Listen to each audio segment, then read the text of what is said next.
Assalamualaikum warahmatullahi wabarakatuh. Perkenalkan kami dari mahasiswa pendidikan guru sekolah dasar Universitas Majalengka. Video pembelajaran ini dibuat untuk memenuhi salah satu tugas kelompok mata kuliah pembelajaran bahasa Inggris untuk SD dengan dosen pengampu Bapak Budi Febrianto MPD. Kami beranggotakan 5 orang yang bekerja sama untuk menyelesaikan tugas ini.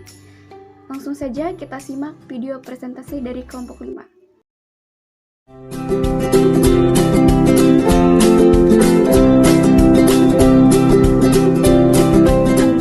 Pengertian media. Kata media berasal dari bahasa Latin yaitu medius. Arti kata medius adalah tengah, perantara, atau pengantar.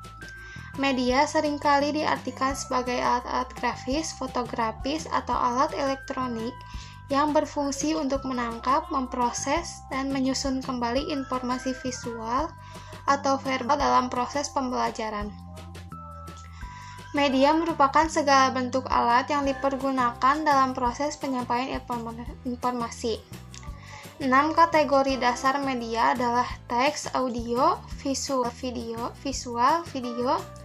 perekayasa manipulatif, benda-benda, dan orang-orang.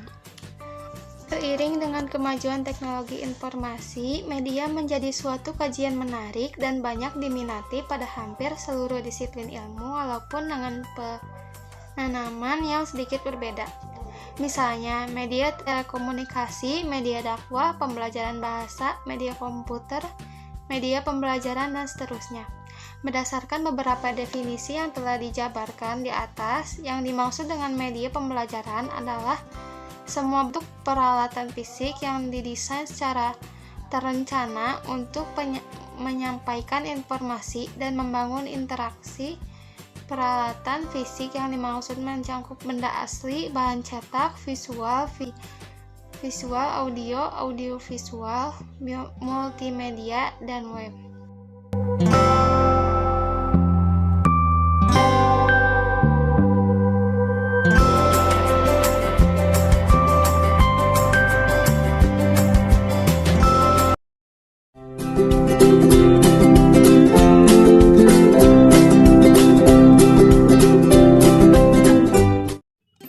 Perkenalkan, nama saya Dara Aulia Rahmani dengan NPM 21.22.1.0040. Di sini saya akan membacakan materi tentang perkembangan media pendidikan dan klasifikasi media pendidikan. Yang pertama, perkembangan media pendidikan.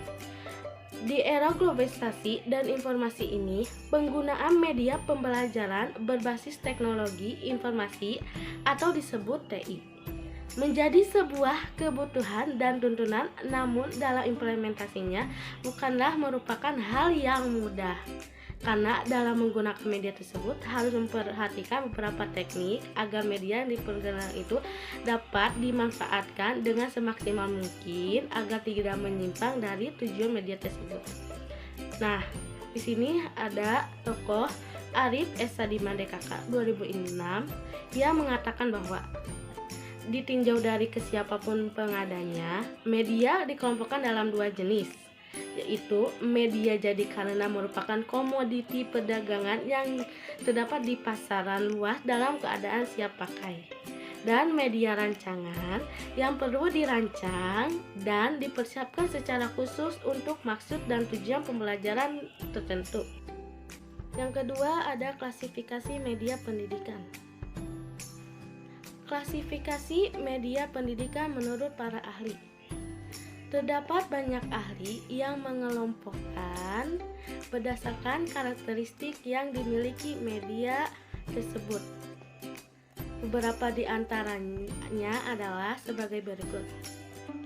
Scrum 1977, ia menggolongkan media menjadi big media dan little media. Big media ini dapat diartikan sebagai media yang rumit, mahal, sedangkan little media di sini diartikan sebagai media sederhana. Scrum juga menggolongkan media menurut daya liputnya, yaitu liputan luas dan secara bersamaan seperti TV, radio, dan faksimil. liputan yang terbatas pada ruangan seperti film, video, slide, poster audio tape, dan sebagainya. Media untuk belajar mandiri atau individual yaitu modul, buku, program belajar, dan komputer, dan telepon juga.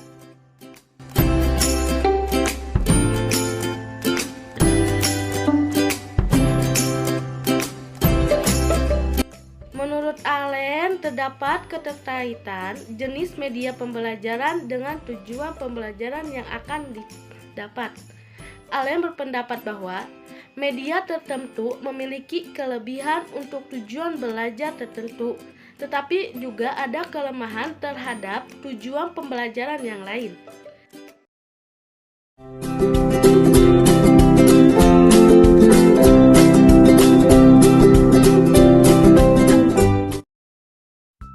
Nama saya Jibriansyah dengan NPM 21.22.1.0100. Saya di sini akan membawakan materi mengenai kegunaan media pendidikan dalam proses pembelajaran serta kelebihan dan kekurangan media gambar sebagai media pendidikan. Kegunaan pendidikan dalam proses pembelajaran. Hamalik 1986 mengemukakan bahwa pemakaian media pengajaran dalam proses belajar mengajar dapat membangkitkan keinginan dan minat yang baru, membangkitkan motivasi dan rangsangan kegiatan belajar, dan bahkan membawa pengaruh-pengaruh psikologi terhadap siswa. Dalam pembelajaran, alat atau media pendidikan jelas diperlukan, sebab alat atau media pembelajaran ini memiliki peranan yang besar dan pengaruh terhadap pencapaian tujuan pendidikan yang diinginkan.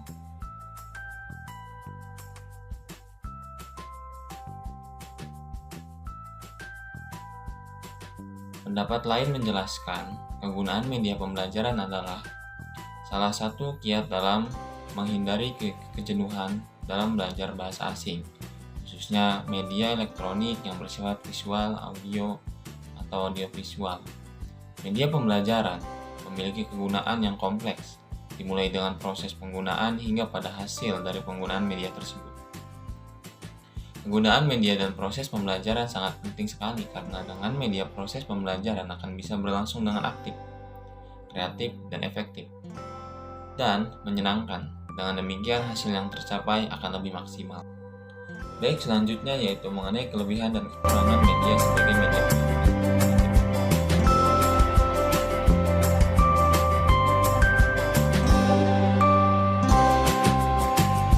Baik, yang selanjutnya itu mengenai kelemahan media gambar dalam media pendidikan.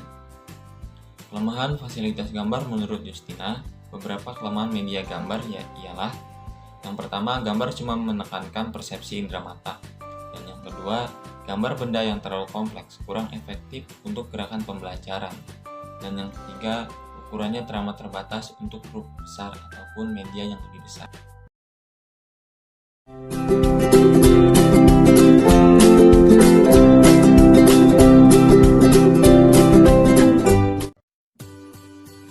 Kemampuan bahasa melalui gambar dan jenis gambar dalam pembelajaran bahasa. Ada 5 cara mengembangkan kemampuan bahasa melalui anak, yaitu sebagai berikut. Yang pertama, membaca buku cerita. Lewat buku cerita, anak-anak akan belajar pola berbahasa. Misalnya, bagaimana cara bertanya, meminta sesuatu, atau berterima kasih. Yang kedua, ajak bercermin. Anak balita paling suka melihat pantulan wajahnya sendiri. Ajak dia bercermin di cermin yang paling besar. Lalu, perkenalkan dia pada anggota tubuhnya, mulai dari hidung, mata, leher, dan lain-lain. Lalu tunjukkanlah juga anggota tubuh itu sambil berkata, hidung ibu, mulut ibu, dan lain-lain. Yang ketiga, ayo tunjukkan, ajak si kecil bermain bersama boneka tercintanya. Lalu buatlah cerita yang menarik tentang boneka tersebut. Misalnya, boneka Teddy sedang sedih. Kemarin dia terjatuh karena terlalu senang melompat. Ketika ibu menyebutkan kata melompat, gerak-gerakan boneka itu seperti sedang melompat. Si kecil pun akan paham seperti apa melompat karena ibu telah menunjukkannya. Yang keempat, menyanyi bersama anak. Musik dan nyanyian adalah hal yang penting dalam mengembangkan pengenalan bunyi dan suara, khususnya yang digunakan untuk mengucapkan huruf. Selain itu, menyanyikan lagu yang memuat irama dan cerita dapat membantu anak untuk mempelajari huruf baru dengan mereka memahami irama dan isi lagu. 5. Bermain balok. Saat anak bermain balok, maka ada banyak hal yang bisa diperoleh. Orang tua bisa mengembangkan, menjelaskan, lalu membandingkan kemampuan kata-kata yang berkaitan dengan berbagai bentuk. Mulai dari bangunan, menara, jembatan, atau struktur alam seperti pohon, batu, dan gunung. Ini untuk belajar kosakata yang struktur. Jenis gambar dalam pembelajaran bahasa. Dalam menggunakan media gambar dalam pembelajaran speaking dengan komponen bahasanya, berikut beberapa jenis yang dapat digunakan. Yang pertama, picture series. Picture series dalam pembelajaran bercerita atau menceritakan kembali storytelling. Yang kedua, picture stick atau stick figure. Picture stick dapat berupa gambar yang dibuat sendiri oleh guru sewaktu mengajar atau telah disiapkan sebelumnya. Yang ketiga, flashcard. Flashcard adalah semacam kartu pengingat atau kartu yang diperlihatkan sekilas kepada siswa.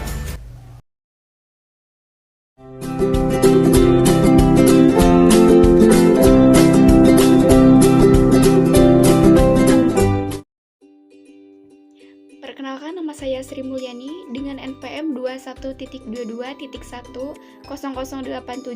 Di sini saya akan melanjutkan materi mengenai penggunaan teknologi sebagai media pembelajaran. Media pembelajaran merupakan salah satu sarana penyalur pesan dan informasi belajar. Media pembelajaran yang dirancang secara baik sangat membantu peserta didik dalam mencerna dan memahami materi pelajaran. Perkembangan teknologi informasi di era globalisasi dan informasi saat ini memacu perkembangan media pembelajaran semakin maju pula. Penggunaan teknologi informasi dan komunikasi atau TK sebagai media pembelajaran sudah merupakan suatu tuntutan. Walaupun perancangan media berbasis TK ini memerlukan keahlian khusus, bukan berarti media tersebut dihindari atau ditinggalkan. Media pembelajaran berbasis TK dapat berupa internet, mobile phone, dan CD-ROM atau flash disk. Kemajuan teknologi informasi telah mendorong terjadinya banyak perubahan, termasuk dalam bidang pendidikan yang melahirkan konsep e-learning. Dengan e-learning ini, pelaksanaan pembelajaran yang menjadi lebih efektif dan efisien. E-learning memungkinkan peserta didik untuk aktif dan kreatif.